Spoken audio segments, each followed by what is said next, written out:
জয়গুরু। বন্ধুরা, আজকে ভিডিওর শুরুতে আমার একটি নাটকের কিছু দৃশ্যের কথা মনে পড়ে গেল। আমি একটু আপনাদের কাছে বলি। জানি আপনাদের ভালো লাগবে না, আপনারা অশান্তিতে আছেন, কেননা আপনারা মৃত্যু ভয়ে আছেন। তারপরও দেখেন তো একটু ভালো লাগে কিনা। আমি নাটকের দৃশ্যটার কথা আপনাদের কাছে তুলে ধরতেছি। নায়ক নায়িকাকে না পেয়ে, মানে নায়িকার অন্য জায়গায় বিয়ে হয়ে যাচ্ছে, সেকা খেয়ে সে ডিসিশন নিচ্ছে যে সে এখন শেষ হয়ে যাবে আর কি। সে একটা দোকানে গেছে, দোকানে গিয়ে দোকানদারকে বলতেছে যে ভাই, আপনার কাছে কি ভালো বিষ আছে, ইঁদুর মারার বিষ? দোকানদার বলতেছে কি ভাই, আপনি কি ইঁদুর মারবেন নাকি আপনি খাবেন, আপনি মারা যাবেন? পরে নায়ক বলতেছে যে ভাই, আপনি বুঝতে পারছেন আমার মনে ভীষণ কষ্ট। হ্যাঁ ভাই, আমি খাবো, আমি মারা যাব। তো দোকানদার কি করছে, একটা ছোট্ট বোতল বের করে ওই নায়কের হাতে দিচ্ছে। হাতে দেওয়ার পরে বলতেছে, নেন, এটার গ্যারান্টি আছে, ইতিপূর্বে আর 3 জন মারা গেছে। ওই যে গত পরশুদিন যে ওই গ্রামের অমুকে মারা গেছে, সে আমার দোকানের এই বিষ খেয়ে মারা গেছে, এটার গ্যারান্টি আছে। তারপরেও যদি আপনি মারা না যান, আমি আপনাকে কথা দিতেছি, আপনার বাড়িতে গিয়ে আপনার গলায় টিপি দিয়ে আমি মেরে ফেলবো। আমি আপনাকে কথা দিতেছি, আপনার মৃত্যু আমি নিশ্চিত করব। তো কথা হলো, যারা এই যে মৃত্যু ভয়ে আছেন, যাদের মধ্যে সারাক্ষণ ভয় কাজ করতেছে, এই বুঝি মারা যাই, এখনই বুঝি মারা যাই, যারা এইরকম অবস্থায় আছেন, তো আমার ইচ্ছে করতেছে আপনাদের গলায় টিভি দিয়ে আমি মেরে ফেলি, কারণ মারা তো যাবেন না। ওই নাটকের নায়কও কিন্তু মারা যায়নি, ওটা খেয়ে মারা যায়নি, আর আপনারাও কিন্তু মারা যাবেন না। যতই চেষ্টা করেন আর যতই নাটক করেন, মারা যাবেন না। মারা কি গেছেন? 3-4 বছর হয়ে গেল, অনেকে এই সমস্যার মধ্যে আছেন, প্রতিনিয়ত মরতেছেন, প্রতিনিয়ত, মানে প্রতিনিয়ত একটা ভয়, হায় হায় এখনই বুঝি আমি শেষ হয়ে গেলাম। মারা যান নাই কেন ভাই? আমার কষ্ট তো ওই জায়গাটায় যে আপনারা মারা যান না কেন, এত দেরি হইতেছে কেন আপনাদের? সারা জীবন এরকম চলতে থাকবে, সারা জীবন। নাটক নাটক শুরু হয়েছে, একটা নাটক, আপনাদের জীবনের একটা নাটক শুরু হয়েছে আর কি। নাটক পা থেকে মাথা পর্যন্ত যদি নলি দিয়ে আপনাদের পরিবারের লোকজন পিটাইতো না, কবে সুস্থ হয়ে যেতেন? পরিবারের লোকজন তো জানে না যে আপনাদের সমস্যাটা কি, আপনারা যে অলস। মেইন সমস্যা হলো আপনারা যে কাজ করতে চান না, আপনারা যে অলস, মানে কাজ থেকে বাঁচার জন্য বিভিন্ন অজুহাত তৈরি করেন। এটা তো পরিবারের লোকজন জানে না। জানলে ব্যাকসাইডে একটা লাথি দিয়ে বাড়ি থেকে বের করে দিলে কবে সুস্থ হয়ে যেতেন?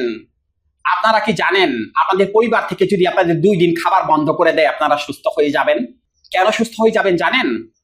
যখন পেটের মধ্যে কামড় দেবে, মানে পেটের পোকা যখন কামড় দেবে, তখন ওই মৃত্যুর কথা মনে থাকবে না, ওটা না ভুলে যাবেন। এটা একটা স্ট্রাকচার, এটা একটা লজিক, এটা কি আপনারা জানেন? এটা একটা সাইকোলজিক্যাল লজিক। যারা এই সমস্যায় আছেন, তারা যখন বিপদে পড়বেন, তখন দেখবেন আপনারা এই চিন্তা ভুলে গেছেন। আপনাদের মাথায় যাকে পরে এক দুশ্চিন্তা আসে, সেগুলো ভুলে গেছেন। এগুলো কিন্তু logic, this is psychological logic. মারা যাচ্ছেন না কেন, উত্তরটা নিজেরা খুঁজতে পারেন না। কেন মারা যাবেন? ওই যে যতই বিষ খান আর গাড়ি নিচে পড়ে ঝাঁপ দেন, তারপরও মারা যাবেন না। উনি না চায়। ওনাকে চিনেন তো আপনারা, আপনারা তো আবার ওনাকে চিনেন না। ওনাকে চিনেন না বিধায় তো আপনারা সবকিছু ভুলে গেছেন। আপনাদের মৃত্যুটা যে ওনার হাতে লেখা, আমাদের মৃত্যুটা যে ওনার হাতে লেখা, এটা তো আপনারা ভুলে গেছেন। যদি এটা মনে থাকতো তাহলে তো এই চিন্তাগুলো আসতো না। মানে আপনার জন্ম মৃত্যু এগুলো যে উনি নির্ধারণ করে রেখেছে, অর্থাৎ সৃষ্টিকর্তা, গড, ঈশ্বর, আল্লাহ, মহান স্রষ্টা, উনি যে নির্ধারণ করে রেখেছে, এটাকে আপনারা বিশ্বাস করেন না? যদি বিশ্বাস না করেন তাহলে তো সমস্যা, তাহলে তো আপনাদের ঈমান নষ্ট হয়ে যাবে। বিশ্বাস তো করতে হবে, অর্থাৎ সবকিছু যে তার হাতে, বিশেষ করে এই দুটো জিনিস তার হাতে, এটা তো বিশ্বাস করতে হবে।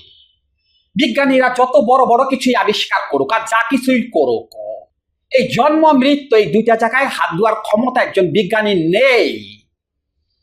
এই ক্ষমতা শুধুমাত্র তার হাতে।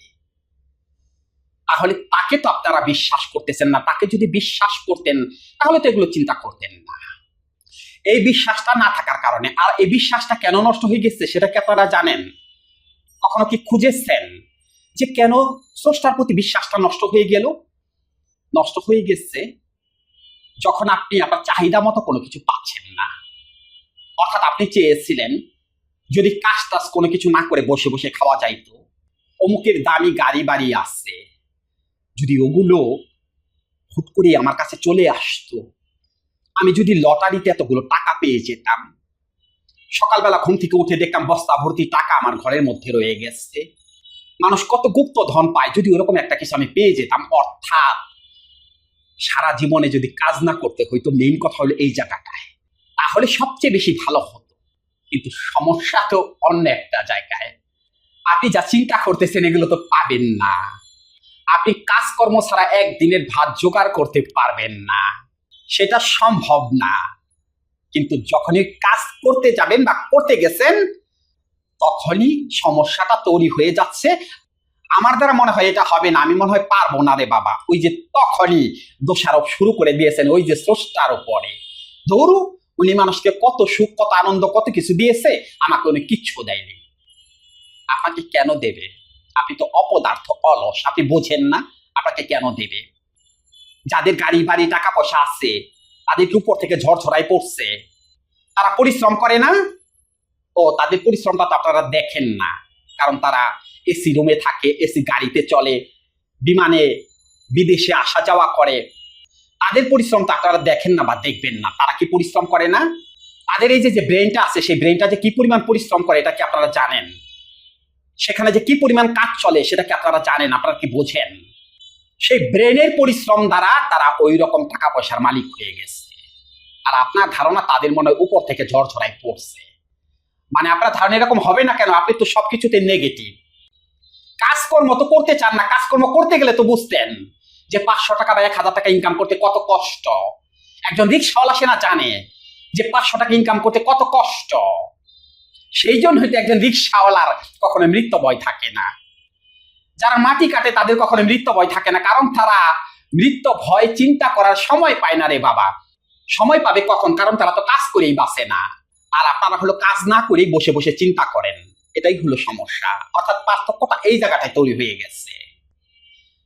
বুঝতে পারছেন তো কি মেসেজগুলো দিচ্ছি? হ্যাঁ, হয়তো খোসা দিয়ে কথা বলছি। কি মেসেজ দিছি বুঝতে পারেননি? মেসেজ দিয়ে দিচ্ছি। আপনারা কি জানেন যে আপনারা একজন বড় রকমের বিজ্ঞানী? না, সরি, ভুল হয়ে গেছে। আপনারা বিজ্ঞানী না, আপনারা হলো সাহিত্যিক বা উপন্যাসিক। একজন সাহিত্যিক বা একজন উপন্যাসিক যেমন অবাস্তব কিছু ঘটনাকে কল্পনা করে সেটাকে বিশাল আকার ধারণ করাই দেয়, আপনারা হলো সেই রকম। আপনারা হলো লেজ লাগান, মানে লেজ না থাকলেও আপনারা লেজ লাগাই দেন। হাত একটা নষ্ট না থাকলে আপনারা হাত নষ্ট করে দেন।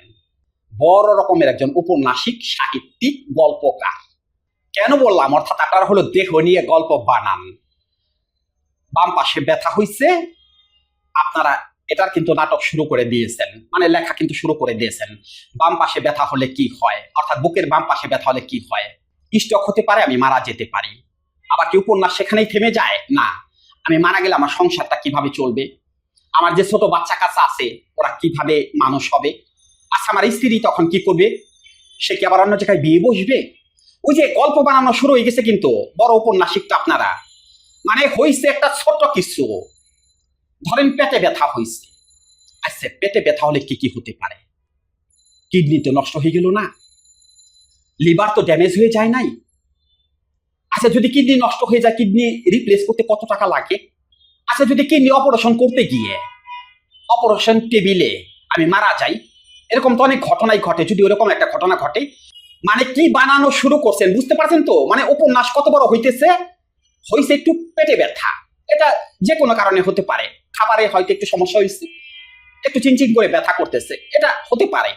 কিন্তু ওই ছোট ঘটনাটা নিয়ে কিন্তু যে মরার টেবিলে চলে গেছেন, অর্থাৎ অপারেশন থিয়েটারে কিন্তু চলে গেছেন। সেখানে আপনার অপারেশন চলতেছে, আবার অপারেশন টেবিলে মারা যাওয়ার চিন্তাও চলে আসছে। যদি একটা কিছু হয়েই যায় তখন করবোটা কি? উপন্যাসিক মানে বড় রকমের উপন্যাসিক আপনারা। কেউ একজন আপনাকে এসে বলেছে, এই শুনছস নি, অমুকে যে মারা গেছে, তখন আপনি ওই যে জানতে চাইতেছেন কিভাবে মারা গেছে দোস্ত? আরে উনি তো হৃদযন্ত্রের ক্রিয়া বন্ধ হয়ে মারা গেছে। ও মাই গড, হৃদযন্ত্রের ক্রিয়া বন্ধ হয়ে মারা গেছে। ওই আপনার দোস্ত বা আপনার বন্ধু কিন্তু আপনার ভেতরে বিষ ঢুকাই দিয়ে চলে গেছে, আর শুরু হয়ে গেছে আপনার অবস্থাটা। আচ্ছা, হৃদযন্ত্রটা কোথায় থাকে? ওটা কিভাবে নষ্ট হয়ে যায়? ওটার কার্যকারিতা কিভাবে বন্ধ হয়ে যায়? কি করতেছেন? ইউটিউবে গিয়ে সার্চ দিতেছেন বা গুগলে গিয়ে সার্চ দিতেছেন, আর একা একা ওই যে উপন্যাস বানাইতেছেন, আর বিভিন্ন প্রকারের লেজ লাগাইতেছেন, মানে আস্তে আস্তে বড় করতেছেন, আর কি উপন্যাসটাকে আস্তে আস্তে বড় করতেছেন। অথচ এই সবগুলো চিন্তা বন্ধ হয়ে যেত, লেজ লাগান বন্ধ হয়ে যেত, উপন্যাস লেখা বন্ধ হয়ে যেত যদি সত্যিকারের উপন্যাস লিখতেন, অর্থাৎ যদি সত্যিকারের জীবন গল্প লিখতেন, কাজের গল্প লিখতেন, কি কি কাজ করতেছেন প্রতিদিন, কি কি কাজ করা যায়, তাহলে ওই নেতিবাচক চিন্তা, দুশ্চিন্তা, মৃত্যু ভয় এগুলো বন্ধ হয়ে যেত। মেইন কথা হলো এটাকে তো ফাঁকা রাখতেছেন, মানে ওই যে অকর্মণ্য মস্তিষ্কে তো শয়তানের কারখানা, সেখানে তো এইরকম উপন্যাস তৈরি হবেই। কাজের উপন্যাস লেখেন, কাজের উপন্যাস। আর এইরকম কতকাল ভিডিও দেখবেন মিয়া ভাইয়েরা? ভিডিও তো কম দেখতেছেন না, ভিডিও দেখা বন্ধ করতে পারেন না? আমি তো বলতেছি আমাদের ভিডিও দেখাও বন্ধ করে দেন, এত ভিডিও দেখেন কেন? কাজ করতে পারেন না, খেতে খাইতে পারেন না, কাজ করেন নিয়ে, কাজ করেন। কিন্তু মেইন কথা হলো সেই কাজটাই তো করতে চান না, অবশ্য একা একা করতে পারবেন না। এই যে আজকে ভিডিওটা দেখার পর মনে মনে ভাবতেছেন দূর কালকে থেকে আমি এই করব সেই করব, সকালবেলা ব্যায়াম করবো, কিসের ঘোড়ার ডিম, কচু কচু, কিচ্ছু না, সম্পূর্ণ ভুয়া। এই যে আমার মোটিভেশনাল কথাগুলো শুনতেছেন, বিকেলবেলা সব বেমালুম ভুলে যাবেন, কোনো কিছু মন থাকবে না। আবার মনে থাকবে বা থাকতো যদি কাউন্সেলিং এ আমার এই কথাগুলো শুনতেন, তাহলে আবার মনে থাকতো। কারণ ওই জায়গায় টাকা লাগবে, কিন্তু কাউন্সেলিং কিন্তু ফ্রি করানো হবে না, ওখানে টাকা লাগবে। যখন টাকা খরচ করে কাউন্সেলিং করবেন তখন ঠিকই কাজে লাগবে এবং ঠিকই এখান থেকে বের হয়ে আসতে পারবেন। যারা এই সমস্যায় আছেন তাদের যদি 4 থেকে 5টা দিন সঠিকভাবে কাউন্সেলিং করানো হয়, সারা জীবনের জন্য এই সমস্যার সমাধান হয়ে যাবে উইদাউট মেডিসিন। 1 টাকার ওষুধও লাগবে না। দেখেন আপনারা কি করবেন, কাউন্সেলিং করে এখান থেকে বের হয়ে আসবেন, নাকি সারা জীবন এরকম ভিডিও দেখতে থাকবেন আর উপন্যাস তৈরি করতে থাকবেন? লিখতে থাকুন আপনারা উপন্যাস। ভালো থাকুন, সবার জন্য শুভকামনা রইল।